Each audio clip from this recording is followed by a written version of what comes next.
Ben Holloway always believed that small towns held big hearts, even when people had empty wallets. He stood outside his aging auto garage, Keller's Auto, watching the morning mist curl around the battered cars lined up for repairs.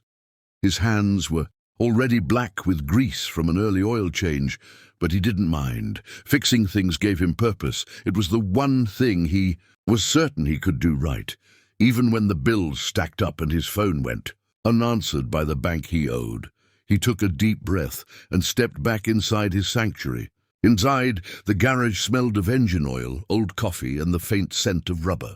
The faded sign above the office door still read Keller's Auto and Son, though his father had passed years ago and Ben himself never had kids to pass the name down to. Sometimes that stung him more than he liked to admit. He set his coffee mug on the cluttered workbench, pushed a box of rusted bolts aside, and grabbed his wrench. The day was just starting. He had 3 cars to look at before lunch if he wanted to buy dinner tonight. He was tightening a stubborn bolt when he heard the faint squeak of wheels rolling over the cracked concrete outside. He paused, listened, and heard it again. The unmistakable sound of a wheelchair's front caster dragging slightly. He wiped his hands on a rag, walked out to the open garage door, and saw her. A woman, maybe late 20s, hair pulled back tight, pushing a frail boy in a battered wheelchair. The boy's feet didn't quite touch the footrests right. One wheel wobbled at an odd angle. Ben felt something tug at him deep inside. The woman looked nervous, shifting from foot to foot as she approached. She introduced herself as Diana and her son as Cody. Her voice cracked when she explained that the chair kept jamming and spinning sideways, making it hard for Cody to get around their cramped apartment. She held out an envelope, thin and creased, maybe $20 inside if that. Ben glanced at her tired eyes and Cody's hopeful grin. Without thinking twice, he put a hand up. "Keep it, ma'am," he said gently. "Bring him inside. Let's see what we can do." Cody's smile widened as Ben pushed the old chair up the short ramp into the garage. Ben cracked a joke about the squeaky wheel being louder than his entire truck, and Cody giggled. Diana hovered behind them, twisting her coat sleeve in her hands. Ben popped the chair's wheel off with practiced ease and inspected the rusty bearings. They were shot through, no grease left, pitted beyond saving. He rummaged through an old coffee tin of spare parts, mumbling to himself until he found a matching set from an old bicycle rebuild. As he worked, the old-timers who gathered at his shop every morning for stale donuts and bad coffee watched in silence. They knew Ben's heart was bigger than his wallet. They'd seen him patch up more than one neighbor's beater for free or accept an IOU that never came back. Ben didn't care. He liked sleeping at night with a clear conscience. He liked seeing a kid smile more than he liked hearing the cash register ring. He knew in his gut that some things you just did because it was right. It took him a solid hour to clean out the rust, pack the bearings with fresh grease, and realign the chair's frame. Cody sat in the middle of it all, watching with wide eyes as Ben explained every step like he was teaching a master class in wheelchairs. When he finished, Ben gave the wheel a spin. It spun true, smooth as new. Cody did a careful lap around the oil-stained floor, giggling when the chair rolled straight for the first time in months. Diana's eyes welled up. She tried to hand him the envelope again. Ben shook his head, closing her fingers around the envelope. "You keep that for groceries," he said firmly. He hated the look of embarrassment on her face, but he knew she needed it more than he did. He gave Cody a gentle pat on the shoulder and told him to come back if the squeak ever returned. Diana promised she would. She asked for his address to repay him. When she got a little ahead, Ben just laughed and told her he'd see her when he saw her. He wasn't worried about the money. They left with a round of quiet thank yous, and Cody waving back from his newly straightened chair. Ben watched them go, that warm spot in his chest growing. He didn't notice the old-timers nodding to each other behind him. To him, it was nothing more than another good deed, done for folks who needed it. He wiped down his tools, washed the oil off his hands, and went back to work on an old Ford that hadn't run right since Reagan was president. He didn't expect a thing about Diana or Cody again anytime soon. That evening, as the sun dipped behind the mountains and shadows stretched across the cracked pavement, Ben locked up his shop. He stood under the faded neon sign that barely flickered anymore and wondered, for the 1000th time, how much longer he could keep the doors open. Work was slow, people didn't pay on time, big auto shops in the city were eating up the small jobs. But then he thought of Cody's smile and Diana's quiet relief, and for a moment, the fear of overdue bills didn't sting so bad. He microwaved a leftover sandwich in his cramped office, propped his feet on an old file cabinet, and called it a night. Outside, the town was settling down.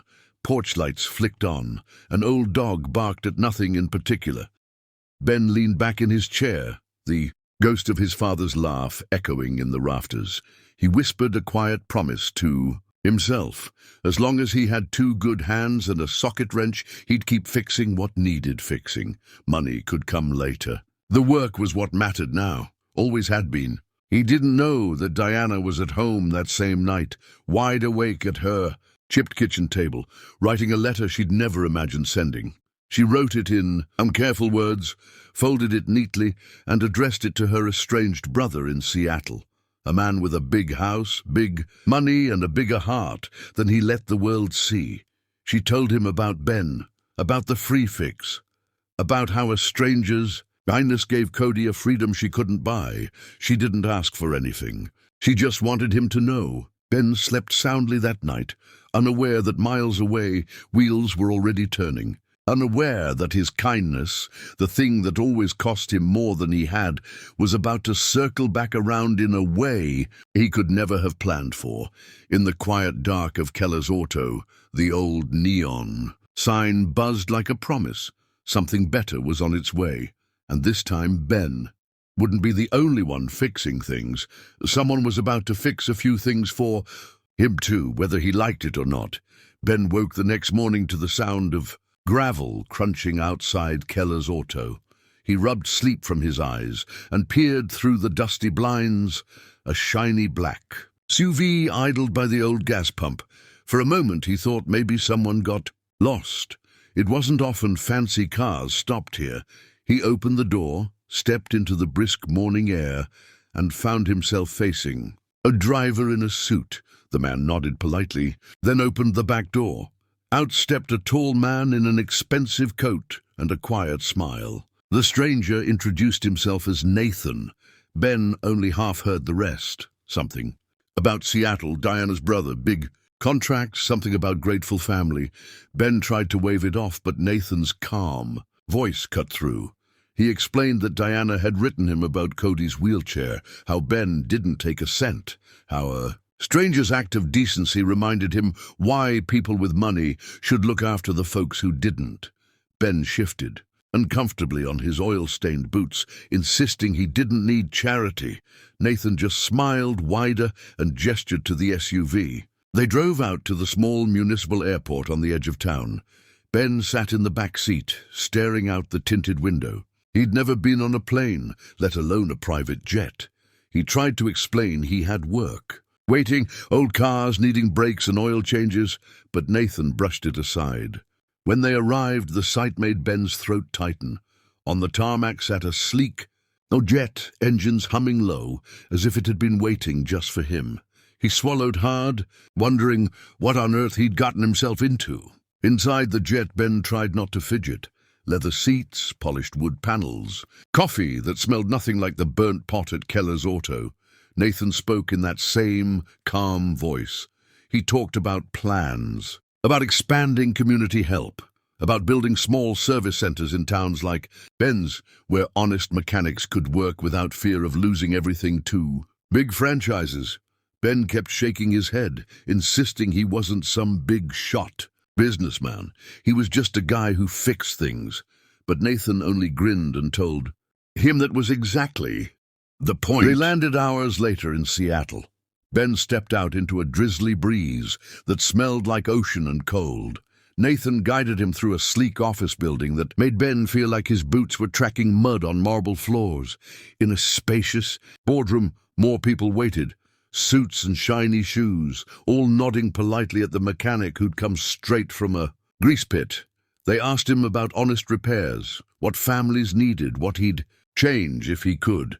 Ben spoke softly but firmly. He told them how cars were more than metal. They were freedom for folks barely getting by. When the meeting ended, Nathan clapped him on the back. He said the first pilot project would bear Ben's name, Holloway Community Garage.